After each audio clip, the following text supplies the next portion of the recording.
नमस्कार, जय हिंद, जय भारत, जय हिंदुस्तान। मैं हूं आपके साथ नैना यादव, लेकर हाजिर हूं हमारा खास शो नापाक। पड़ोसी मुल्क हमारा यानी पाकिस्तान, जो नापाक हमेशा अपनी हरकतों की वजह से बार बार बेनकाब होता है। एक बार फिर से पाकिस्तान की खुल रही है पोल। पाकिस्तान की हकीकत पर जिस तरह से लगातार अलग अलग किस्से, अलग अलग पहलू सामने आते हैं, वहां के आवाम भी उन परिस्थितियों से हैरान है, परेशान है। अब पाकिस्तान इन दिनों अपनी आर्थिक तंगी को सुधारने में जुटा है। पाकिस्तान ने अपनी पहचान कही जाने वाली एयरलाइन यानी पीआईए को बेच दिया। पाकिस्तान की सरकार को उम्मीद है कि वो जल्द ही इससे बेहतर दिन देखेगा। वहीं साथ ही ट्रंप पाकिस्तान के लिए हर बार नया ऑफर लेकर आ जाते हैं और इस बार गाजा में शांति सेना भेजने का दबाव भी पाकिस्तान पर बनाया जाने लगा है। लेकिन सबसे महत्वपूर्ण बात यह कि वो पाकिस्तान जो फिलिस्तीन को हमेशा अपने भाई बंधु के तौर पर देखता था, उनके लिए मरने मारने की बात कहता था, इजराइल को जिस पाकिस्तान ने अभी तक मान्यता नहीं दी, और पाकिस्तान जो हर बार ये कहता रहा कि हमास वहां पर जिस तरह से अपनी आज़ादी के लिए आवाज़ बुलंद कर रहा है, हम उसके साथ में हैं, हम फिलिस्तीन के मुस्लिमों के साथ में हैं। अब उन्हीं के खिलाफ इजराइल का हाथ मिलाकर पाकिस्तान उनका खून बहाने पर अब तैयार नजर आता है। और इसी के साथ ही एक बार फिर से ये कहा जाए कि बेनकाब हो चुका है नापाक पाकिस्तान। बताएंगे इसका पहलू भी। आज एक बार फिर से खुलने वाली है नापाक पाकिस्तान के सच की किताब और उसकी पोल, जिसमें उसका ये दोहरा रवैया सामने आ रहा है।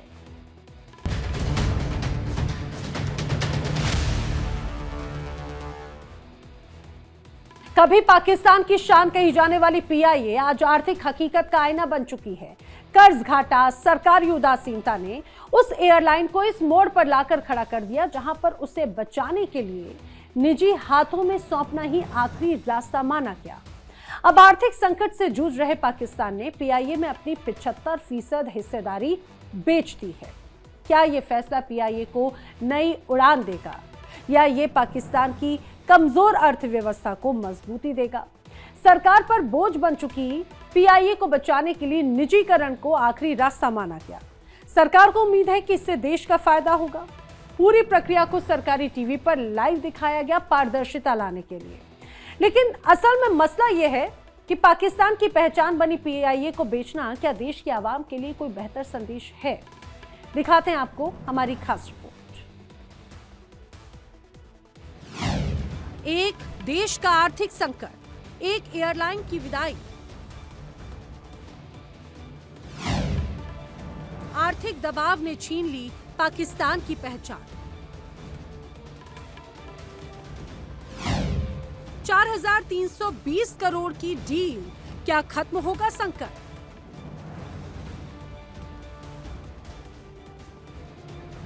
पाकिस्तान की पहचान रही सरकारी एयरलाइन पीआईए अब इतिहास बन चुकी है।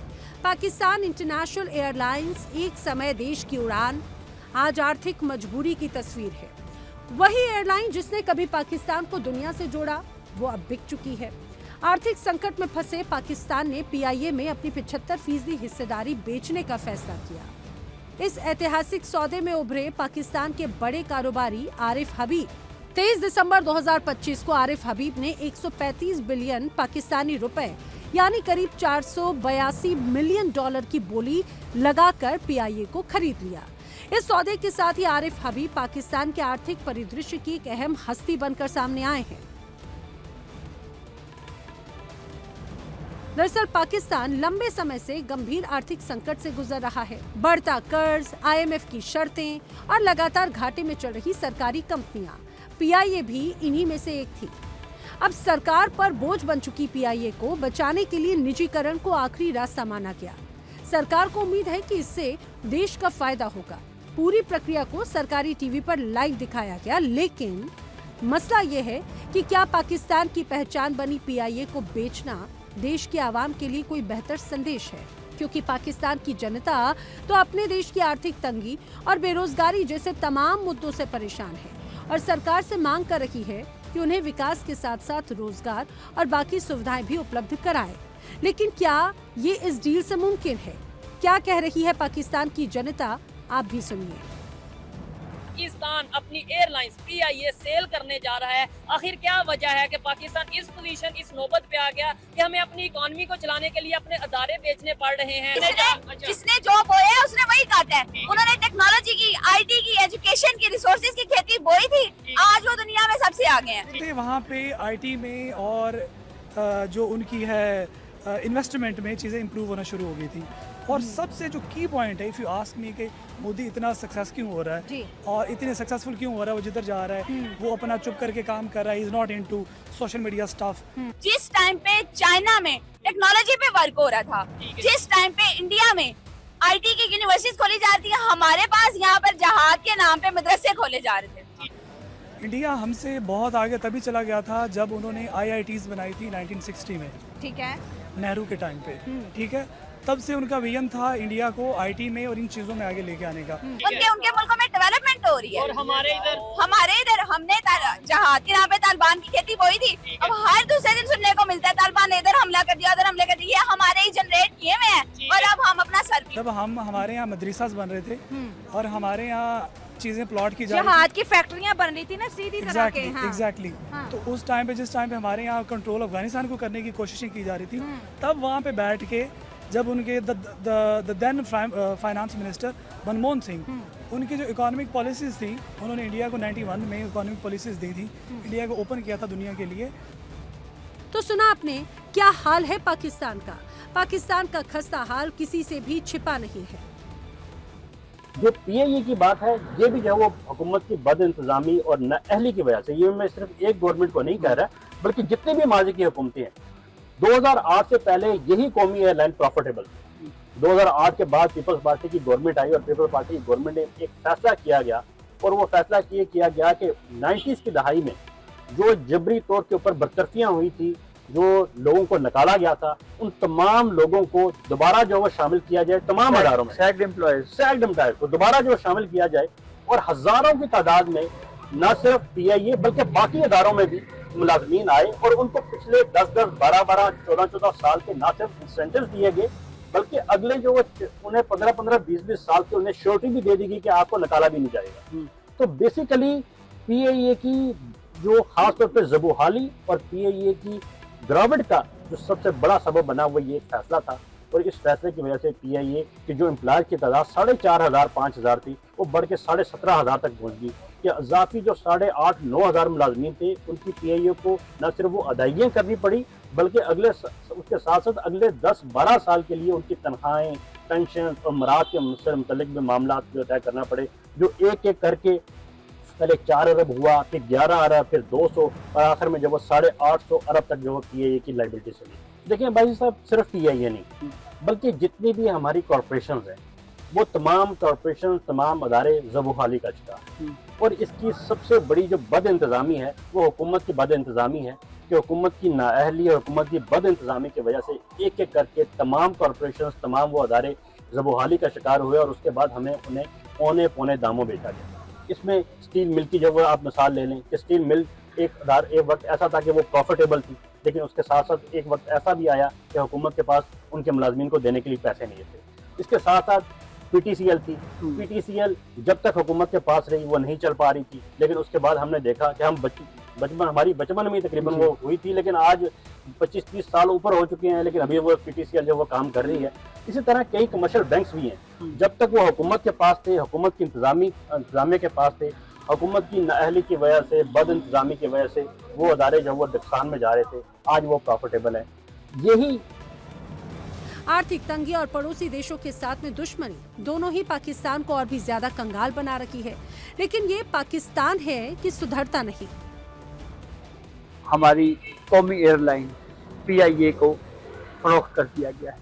निष्कारी का ये अमल तमाम TV चैनल्स की स्क्रीन के ऊपर बराह रास्त दिखाया जाता रहा कि क्या अपडेट आ रही है। इस अमल में जो मीडिया पे खबर आई, जो TV चैनल्स ने रिपोर्ट किया, वो तो ये है जी कि 135 अरब रुपए में PIA के 75% जो शेयर्स हैं उनको फरोख्त कर दिया गया है। देखिए भाई साहब, एक तो कुफर टूटा खुदा खुदा करके, और बिलाखिर जो तमाम हुकूमतें जो पिछले 15 साल से जो वो कोशिश कर रही थी कि PIA को बेचा जाए, बाद ने ये भी कहा कि 1 रुपए में बेच दें, 1 रुपए में? बाद ने ये कहा कि मुफ्त में दे दें, और बाद ने ये कहा कि जो है वो नहीं इसको इस तरह नहीं, ये तो मुफ्त में भी कोई नहीं लेगा। ये और किसने कहा? आखिरकार ये मुफ्ता इस्माइल साहब जो थे वजीर खजाना रहे थे, उन्होंने भी ऑफर की थी कि अगर कोई स्टील मिल लेना चाहे तो PIA को मुफ्त में दे दिया जाए। तो माजी में हमने देखा और अब भी हमने देख रहे हैं कि कौमी असासों को पौने पौने दामों की जो वो सिलसिला जो माजी में भी जारी रहा, और ये सिलसिला जो वो अभी कोशिश की जा रही है कि वो अदारे बेचे जाएँ। जो कौमी एयरलाइन है पाकिस्तान का, एक और जो कौमी असासा था, वो आज वो पाकिस्तान की आवाम का जो असासा था वो हुकूमत के कंधों पर से उसका बोझ ख़त्म हो गया और वो भी जो है प्राइवेटाइज कर दिया गया, और 75% जो उसके हिस्सेस थे, जो उसके शेयर्स थे, वो उन्होंने हुकूमत की जानिब से मार्केट में ओपन किया गया और 135 अरब रुपए की नीलामी आज की, और आरफ हबीब ग्रुप ने जो वो 75% जो शेयर थे वो PIA के ले लिए। 135 अरब रुपए की जो बिड दी गई, नीलामी दी गई, उसकी पेशकश आरफ हबीब ग्रुप की जानिब से दी गई, उसका 7.5% अदायगी आरफ हबीब ग्रुप को करना पड़ेगी। ठीक है कि आरफ हबीब ग्रुप जो है वो हुकूमत पाकिस्तान को 7.5% अदायगी करेगी, जो 135 अरब रुपए के हिसाब से 10 अरब और 12 करोड़ रुपए बनती है। अच्छा, कि वो 10 अरब 12 करोड़ रुपए हुकूमत पाकिस्तान को अदा करेगी, और बाकी जो 92.5% जो अदायगियां होंगी वो इसी कौमी एयरलाइन के अंदर जो वो इन्वेस्ट की जाएगी। हालांकि डेडलाइन से ठीक 2 दिन पहले सेना से जुड़ी खाद कंपनी फौजी फर्टिलाइजर प्राइवेट लिमिटेड ने इस रेस से खुद को बाहर कर लिया। ये सौदा पाकिस्तान के इतिहास का सबसे बड़ा निजीकरण हो सकता है। सरकार को उम्मीद है कि इस सौदे से देश को आर्थिक राहत मिलेगी और PIA को नई जिंदगी। और ये कितने अरसे में इन्वेस्ट और होगा? ये इन्वेस्टमेंट का कोई जो उन्होंने फ्रेमवर्क तैयार नहीं किया कि 1 साल के अंदर होगा, 2 साल के अंदर होगा, कि इस कौमी एयरलाइन को दोबारा अपने पांव पर खड़ा करने के लिए जो बाकी के 124 अरब और 88 करोड़ रुपया होगा, इससे 135 अरब की वो जो दोबारा इसके अंदर इन्वेस्ट किया जाएगा और इसको PIA को दोबारा खड़ा करने की कोशिश की जाएगी। तो ये कहना जो वो गलत नहीं होगा कि जो हुकूमत को आमदन हुई है इस निजकारी से, वो जो मिलेगा हुकूमत को वो 10 अरब और 12 करोड़ रुपए ही हुकूमत को मिलेगा। बाकी जो पैसे हैं बाकी वो इसी एयरलाइन के अंदर ही आ इसी जाएंगे। एयरलाइन के अंदर जो उस आरफ हबीब ग्रुप की जाने से इन्वेस्ट किए जाएंगे, जिनमें से एक कंपनी को जो है नीलाम कर दिया गया है और उनके 75% जो शेयर हैं वो आज हुकूमत पाकिस्तान इसमें है आरफ क्या हबीब क्या? ग्रुप। इसमें है क्या क्या? जहाज है? इसमें जहाज हैं, कितने हैं? इसमें इस वक्त जो PIA के जो जहाज हैं उनकी तादाद जो वो 18 है। अच्छा, 18 जहाज PIA के पास अपने हैं, बाकी जो वो उन्होंने ड्राई लीज और वेट लीज के ऊपर लिए हुए हैं, और जो टोटल जो स्ट्रेंथ बनती है वो 32 के करीब जो वो स्ट्रेंथ बनती है जो इस वक्त PIA के बेड़े के अंदर जो शामिल है। इनमें सबसे बड़ा जो वो बोइंग 777 जहाज है, और बोइंग 777 जहाज भी मुशर्रफ दौर में जो वो खरीदे गए थे, और मुशर्रफ दौर के बाद जो वो दोबारा कोई भी बोइंग 777 जहाज नहीं लिया गया, और तमाम जितने भी जहाज थे वो 10 के 10 वो अपनी उम्र तकरीबन मुकम्मल कर चुके हैं, और जो आखिरी जो 2 जहाज रह चुके हैं बोइंग 777 के, वो भी अगले साल 2026 और 2027 में 20 साल की उम्र को पहुंचने के बाद वो भी खत्म हो जाएंगे। तो टोटल जो एसेट्स वैल्यूएशन है, जो कमर्शियल एसेट वैल्यूएशन अगर हम कहें, हुकूमत की ने तो 176 अरब लगाए हैं वो सरकार के हिसाब से, लेकिन टोटल एसेट वैल्यूएशन जो PIA हुकाम की जाने से इंतजामिया की जाने से बताए जा रहे हैं कि PIA कितने एसेट्स रखती है, तो वो तकरीबन 350 से 400 अरब रुपए की है, जिसमें तमाम कमर्शियल प्रॉपर्टीज भी शामिल हैं, उसके साथ साथ PIA का अपना बेड़ा भी शामिल है, PIA के बाकी जितनी भी मुख्तलिफ शेयर्स हैं वो भी शामिल हैं। तो ये तकरीबन 350 से 400 अरब रुपए की थी, लेकिन हुकूमत ने 176 बिलियन माजी में भी लगाई, और अभी भी जो 176 बिलियन की वैल्यूएशन की, और उस हिसाब से उन्होंने 75% जो शेयर थे वो फ्लोट किए उसकी निजकारी के लिए, और जो रेफरेंस रिजर्व प्राइस जो उन्होंने रखी जो गवर्नमेंट की जानिब से वो 100 अरब रुपए रखी। तो हम ये कह सकते हैं कि जो 35 अरब रुपए जो हुकूमत की जानिब से जो रेफरेंस प्राइस रखी गई थी, उससे 35 अरब रुपए अजाफी जो वो बोली जो वो आज हुकूमत को मिली। लेकिन सवाल अभी भी कायम है, क्या निजी हाथों में जाने के बाद PIA फिर से उड़ान भर पाएगी, या ये सौदा सिर्फ आर्थिक मजबूरी का नतीजा था? एक बात तो तय है कि पाकिस्तान के आर्थिक संकट ने उसकी राष्ट्रीय एयरलाइन तक को नहीं छोड़ा। जहां एक और सरकार इसे नई शुरुआत बता रही है, वहीं दूसरी ओर PIA की बिक्री पाकिस्तान की कमजोर अर्थव्यवस्था की सबसे बड़ी गवाही बनकर सामने आई है। Bureau report, India daily.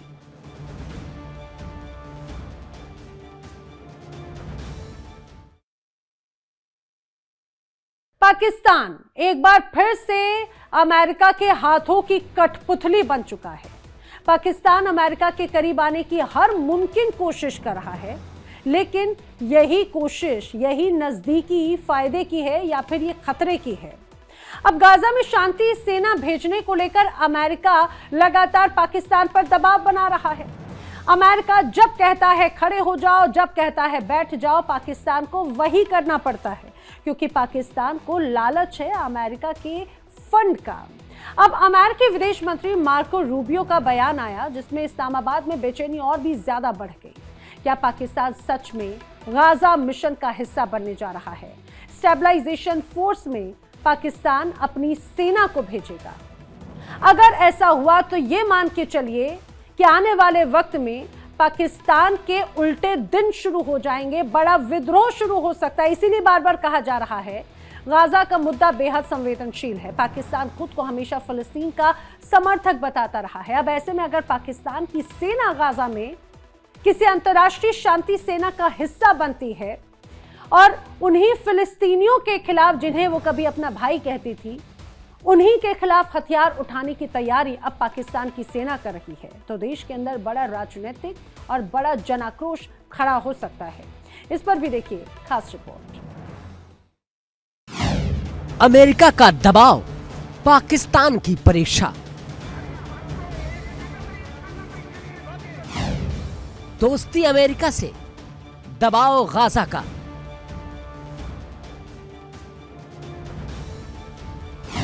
Gaza दूर है लेकिन असर गहरा है। पाकिस्तान इस वक्त एक कूटनीतिक दोहराहे पर खड़ा नजर आ रहा है। एक तरफ अमेरिका से रिश्ते मजबूत करने की कोशिशें तेज है, तो दूसरी तरफ अमेरिका का एक बयान पाकिस्तान की सत्ता के लिए नई मुश्किल बनता दिख रहा है।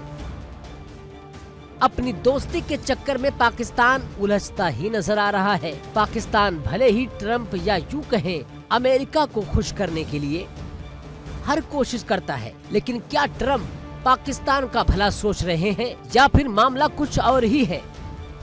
मुनीर की बातें कुछ दिनों से ट्रंप की नजदीकियां चल रही हैं, लेकिन ये नजदीकियां कहीं पाकिस्तान को खाई में तो धकेल नहीं रही। ये सवाल दुनिया में नहीं बल्कि पाकिस्तान की आवाम के मन में है।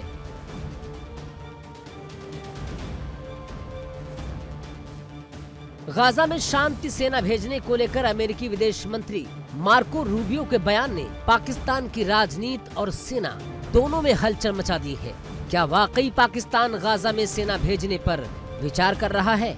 और अगर ऐसा हुआ तो इसका अंजाम क्या होगा?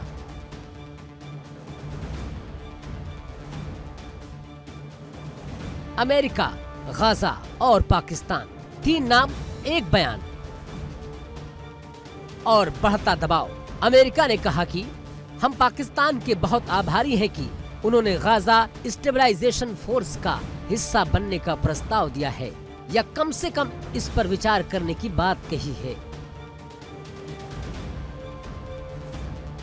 लेकिन गाजा का मुद्दा बेहद संवेदनशील है। पाकिस्तान खुद को हमेशा फिलिस्तीन का समर्थक बताता रहा है। ऐसे में अगर पाकिस्तान की सेना गाजा में किसी अंतर्राष्ट्रीय शांति सेना का हिस्सा बनती है, तो देश के अंदर बड़ा राजनीतिक और जनाक्रोश खड़ा हो सकता है। अब सवाल ये पैदा होता है कि पाकिस्तान क्यों गजा के अंदर अपनी फौज भेज रहा है? ऐसा क्या है जिसकी जो है वो बात वो हो रही है कि हाँ जी गजा में पाकिस्तान को फौज जरूर भेजनी चाहिए।